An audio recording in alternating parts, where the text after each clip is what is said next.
అందరికీ నా హృదయపూర్వక నమస్కారాలు. యావత్ ప్రపంచవ్యాప్తంగా ఆప్యాయతో, అభిమానంతో, ప్రేమతో అన్నాన్ని పిలిపించుకున్న మన విశ్వవిఖ్యాత నట సార్వభౌముడు పద్మశ్రీ నటరత్న కళ ప్రపూర్ణ డాక్టర్ స్వర్గీయ నందమూరి తారక రామారావు గారు 101వ జయంతి నేడు. మరి వారి గురించి ఎంత మాట్లాడి తక్కువే తనివి తీరదు. ఆయన తెలుగు తేజానికి ఆయన విశ్వవిఖ్యాత నట సార్వభౌముడే కాదు, ఆయన విశ్వవిఖ్యాత తెలుగు తేజానికి సార్వభౌముడు మన అన్న స్వర్గీయ నందమూరి తారక రామారావు. వాడు చలనచిత్ర సీమను ఉండగా ఒక నటుడిగా ఎన్నో చరిత్రాత్మక చిత్రాలు చేశాడు. ఆయన ఎన్నో విభిన్నమైన పాత్రలు పోషించాడు. ఎవరు తెలియని విషయం ఏంటంటే 41 నిజ జీవిత పాత్రలు పోషించాడు ఆయన. మళ్ళీ రిపీట్ చేస్తాను, 41 ప్రపంచంలో ఎవరు చేయనని 41 నిజ జీవిత పాత్ర పోషించిన ఏకైక నటుడు మన స్వర్గీయ నందమూరి తారక రామారావు. మరి వారు ఫిల్మ్ ఇండస్ట్రీలో అగ్రస్థానం ఉండగా ముందుకెళ్తున్న వేళ ఇంకో పక్కన మన తెలుగు జాతి ఆత్మగౌరవానికి భంగం కలిగి ఉంటుందని, అన్యాయం జరుగుతుందని, ప్రాధాన్యత లేకపోవడం, గుర్తింపు లేకపోవడంతో మళ్ళీ మన తెలుగు తేజాన్ని పునర్జీవింపు చేయాలని, గుర్తింపు తీసుకురావని నేను ఒక తెలుగుడిని, తెలుగు బిడ్డను, తెలుగు దేశమైన పార్టీ రాజకీయ పార్టీ స్థాపించిన నాయకుడు మన అన్న స్వర్గీయ నందమూరి తారక రామారావు.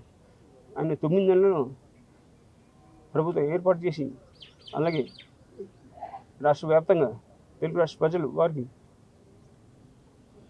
అత్యంత మెజార్టీ గెలిపించి వారు ముఖ్యమంత్రి చేసిన ప్రజలకు అందరికీ ధన్యవాదాలు.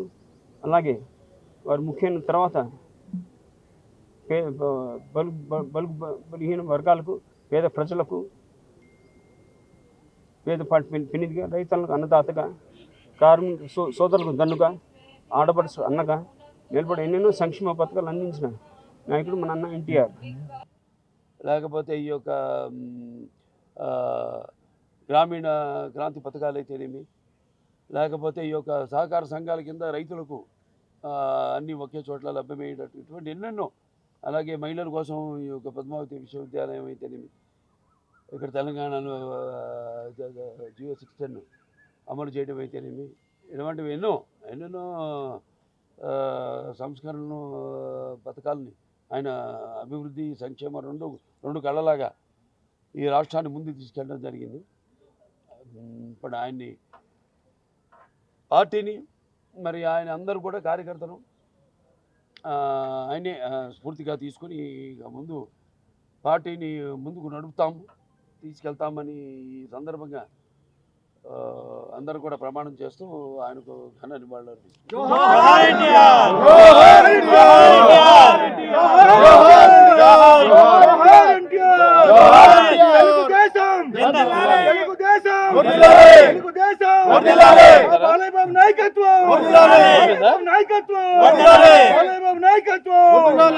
जब तक सूरज चांद रहेगा, तब तक एनटीआर का नाम रहेगा, जब तक सूरज चांद रहेगा, नाम रहेगा, जब तक सूरज चांद रहेगा.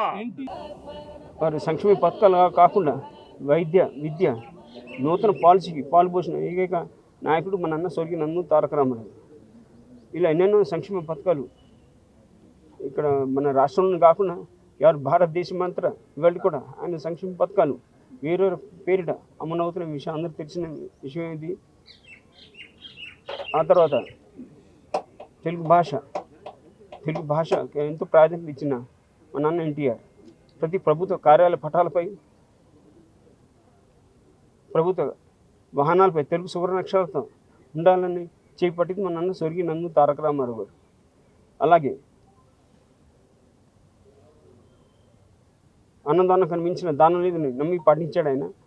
1985లో వారు ముఖ్యమైన తర్వాత తిరుపతి దేవస్థానం కొండపైన నిత్య అన్నదానం ఉండాలని ఆయన డిసైడ్ చేసి వెంకటేశ్వర ఆశీస్సులతో, దాతల ఆశీస్సులతో వారు నిత్య అన్నదానం ఉచితంగా చేపట్టిన మొదలుపెట్టి ఏకైక నాయకుడు మన స్వర్గీయ నందమూరి తారక రామారావు.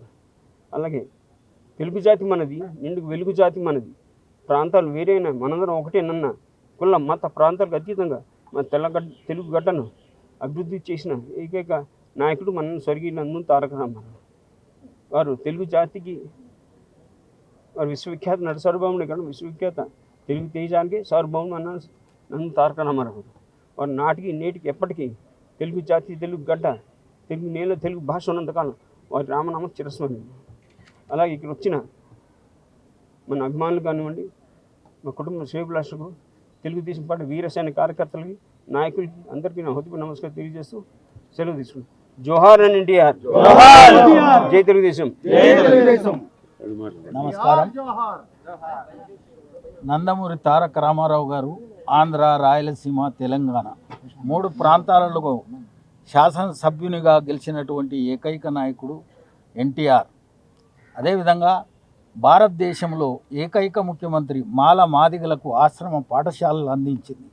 అంతేకాకుండా మరి మహిళా సాధికారిత, 125 మంది ఎడ్యుకేటెడ్స్కి మొదటిసారి ఎమ్మెల్యేలుగా టికెట్ ఇవ్వడం, 20 మంది డాక్టర్లు, 10 మంది ఇంజనీర్లు, 47 మంది న్యాయవాదులకు మరి రాజకీయ ప్రస్థానం ప్రసాదించినటువంటి మహనీయుడు. మరి ఆయన ఆశయాలన్నిటి చంద్రబాబు నాయుడు గారి నాయకత్వంలో 2 రాష్ట్రాల్లో పురోభివృద్ధి చెందే విధంగా మేమందరం కూడా కార్యకర్తలముగా పనిచేస్తామని ప్రమాణం చేస్తాం. ఓకే సార్, ఓకే అమ్మా.